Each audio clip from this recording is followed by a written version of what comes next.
mysterious to this day. Okay, so people, he had to have planned this, because who passes away on Halloween? Okay, somebody that obviously wants to be remembered every year on a holiday that's iconic. That's who. And now would be a good time to like the video and to subscribe to my channel. So for over 30 years, Harry Houdini dazzled audiences with his different stunts and superhuman endurance. So what finally put him 6 feet under? The Hungarian-born escape artist jumped off bridges while handcuffed and wearing leg irons. He slithered out of sealed milk cans filled with water, and he devised a Chinese water torture cell in which he submerged and suspended upside down by his ankles. None of those did he. I guess he was able to get out and survive. So Houdini's heart-pounding getaways usually involve a healthy dose of trickery, and but they were also genuine risks. In 1915, Houdini nearly suffocated during a stunt in which he was shackled and buried under 6 feet of dirt.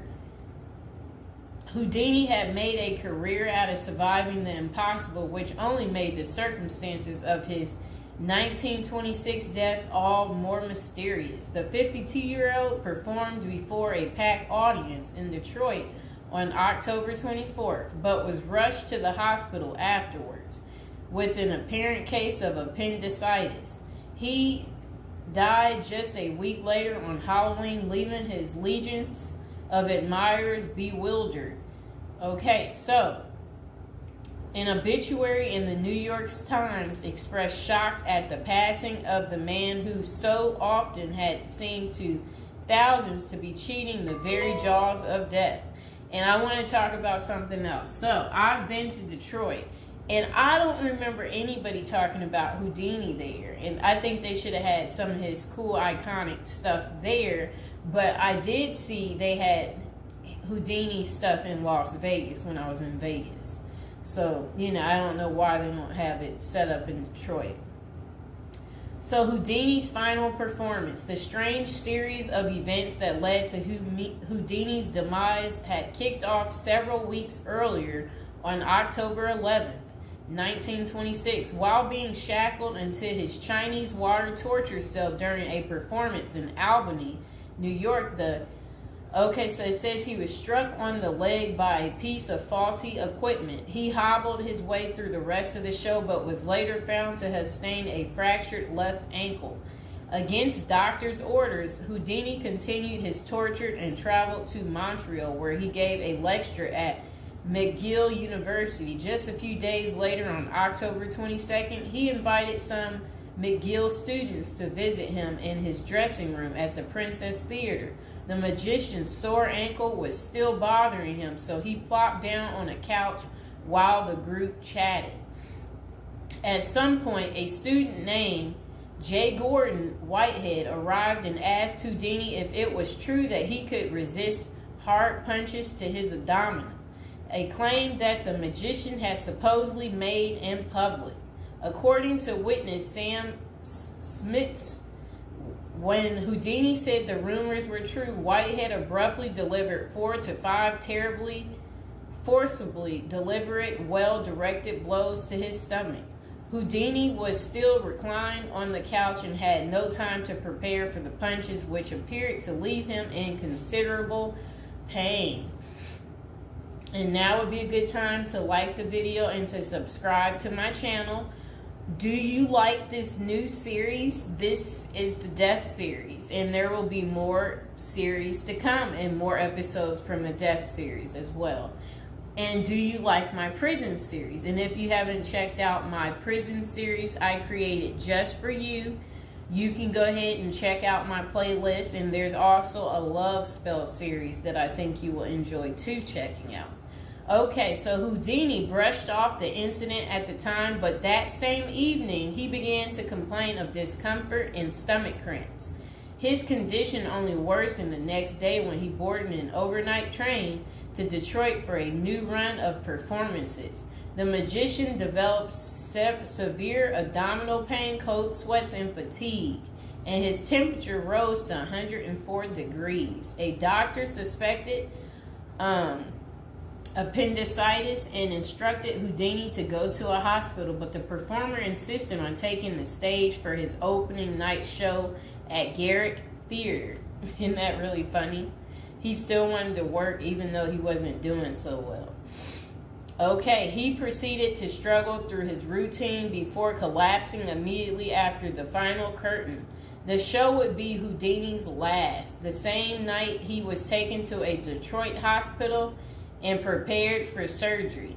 Doctors successfully removed his appendix, which was found to have ruptured several days earlier, but it had already poisoned his insides. Despite a grim prognosis, the magician clung to life until October 31st, when he died with his wife Bess and his 2 brothers by his side. The official cause of Houdini's death was listed as peritonitis caused by a ruptured appendix. At the time, the magician's doctors firmly believed that the illness was the result of so I guess some guy had given him something backstage during an encounter in Montreal. Okay, so such cases of traumatic appendicitis are extraordinarily rare. One study found only a couple dozen instances over a nearly 20-year period, but in 1926 the diagnosis was widely accepted. Houdini's life insurance company was even forced to pay his wife a double for accidental death. Okay, so doubts arise over the escape artist's death. Houdini was laid to rest in Queens, New York. And this is what his little, I never knew that was where he is. There he is right there. Okay, that was his tombstone. Okay, so look, maybe I can put that tombstone as the thumbtack, people. Okay, so Houdini was laid to rest in Queens on November 4th, 1926, but rumors about his unusual death have persisted ever since. Many of the theories tend to focus on the magician's contentious relationship with spiritualism, a pseudo-fed religion whose adherents once claimed it was possible to communicate with the dead through seances and mediums. Houdini, a born skeptic, had spent much of the 1920s on a mission to debunk the spiritualist claims and expose its top psychics as frauds. The Crusades earned him several $1 million worth of lawsuits and more than a few enemies, but at the time of his demise, he showed no signs of letting up. Just a few months earlier, he had testified in front of Congress in support of a bill to outlaw fortune-telling in Washington, D.C. Could Houdini's meddling have gotten him killed? In the 2006 biography, The Secret Life of Houdini, authors William Kalash and Larry Sloman contend that the magician's death may have been a carefully planned assassination by members of the spiritualist community. If one were to suspect Houdini a victim of foul play, they write, then the section of organization crime that was composed of fraudulent spirit mediums must be considered likely suspect. Okay, so Kalash and Sloman argue that the spiritualists had a history of poisoning their enemies, and they note that no autopsy was ever performed to confirm Houdini's death. I wonder why.